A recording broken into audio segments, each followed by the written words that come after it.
Tapi nah, goro dalam harga nih. Nah, ini gimana Ustaz maksudnya goro dalam harga? Emang kan kita yang membeli. Gimana nih maksudnya nih? Goro dalam harga nih Ustaz sama Salat nih. Iya, jadi goror dalam harga maksudnya lah harga yang disepakati itu tidak jelas nominalnya atau harganya tidak disebutkan pada saat akad sehingga menimbulkan potensi pembeli merasa dirugikan sebab penjual bisa menentukan harga seenaknya. Contoh yang sering terjadi lah tarif ojek pangkalan tuh ya.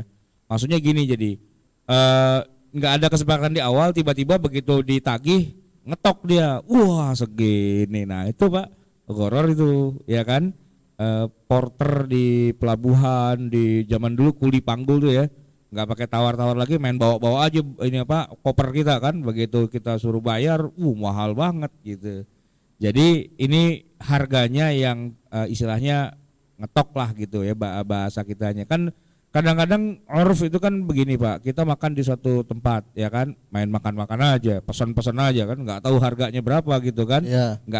nggak disebutin berapa. Nah kemudian begitu giliran bayar, mahal banget gitu kan.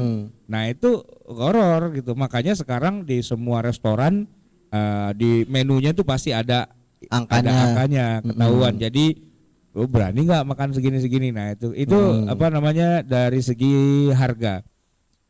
Cuma memang nanti ada goror juga dari segi harga karena begini, harganya dibikin flat. Misalnya kita masuk tol ya kan harganya tuh flat gitu. Flat itu maksudnya sama semua, cuman kita naiknya masuk tolnya keluarnya itu ya terserah kita. Nah, ini kan jadi sebenarnya kita pakai jasa tol itu sebenarnya rugi gitu loh.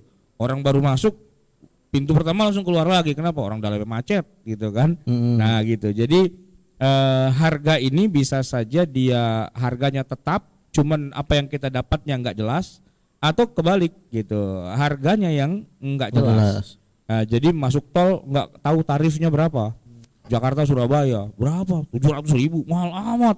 Ya udah nggak bisa bayarnya, udah di sono Pak, udah mau keluar nggak bisa bayar, nggak punya duit, nggak ada kartu tol dan sebagainya. Itu kan sesuatu yang keliru. Tapi yang paling sering itu kejadiannya di rumah makan biasanya, merasa mahal banget gitu karena nggak sesuai.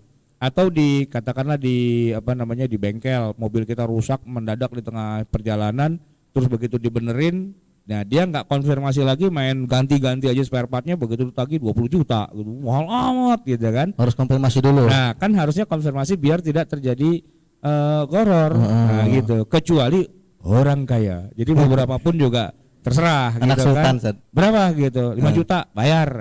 Orang kaya terserah kan. Nah, anak sultan. Anak sultan. Anak sultan. Jadi horor itu biasanya sih kejadiannya pada orang yang duitnya ngepas. Kalau duitnya nggak ngepas gitu nyantai aja gitu. Biasa aja. Berapa itu makanan gitu kan? 1 juta gitu. Bayar nggak ada masalah. Orang duitnya masih banyak, tinggal ngeprint lagi kan. Horor tapi halal karena orangnya apa? Cuma segitu, seupil doang, nggak ada masalah. Nah, horor yang haram tuh buat orang miskin itu. Ya kan duitnya ngepas ya, mau makan di warung nanya dulu, "Mbak, kalau ini berapa harganya? Kalau ini berapa? Kalau ini berapa?" Udah nasi setengah sama kuahnya doang. Nah, gitu. Nah, itu harus harus tahu juga itu. Nah, ini menarik saat misalnya kalau kita tahu harga standar nasi goreng misalnya di kaki lima itu misalnya 15.000. Iya, Nah, itu kan sebenarnya kan kalau secara angka nggak disebutin Sat. Itu termasuk gorong nggak Sat? Ya kalau kan nggak mestinya kan kita tahu secara umum tuh harganya 15.000, tapi kadang di beberapa tempat tuh beda, ada yang 25.000. Bisa. Nah itu termasuk gorong nggak Sat kayak gitu? Iya, itu sebenarnya termasuk goror, cuman goror yang halal. Kalau fluktuasinya cuma antara 15 dengan 20. Tapi kalau kita beli nasi goreng 2 bungkus berapa? 300.000. 200.000. Wah, itu goror banget gitu kan. Cuman ini yang 15.000, ini yang 20. Cuman yang 20 rasanya enak. Gitu kan. Mantap lah gitu kan. Enggak apa-apa 25 juga enggak apa-apa karena emang enak. Orang nyari kualitas kan. Kalau dalam masalah makanan enggak nyari jumlah, tapi itu biasanya yang seumuran saya.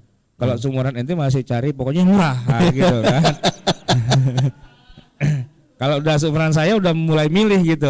Kagak enak, banyak milihnya. Tapi kalau yang masih muda-muda, yang penting banyak dan murah kan gitu ya. Anak mahasiswa itu kan yang penting banyak dan murah. Rasa nggak penting, iya. Biar kata itu ikan udah 3 minggu diangetin lagi gitu, nggak apa-apa. Ditarik tuh, digigit kayak sendal jepit ngelawan dia. Jangan buka kartu Sat. Jangan buka kartu. Nah itu goro dalam harga ya. Jadi intinya ini harganya berapa? Belum jelas begitu.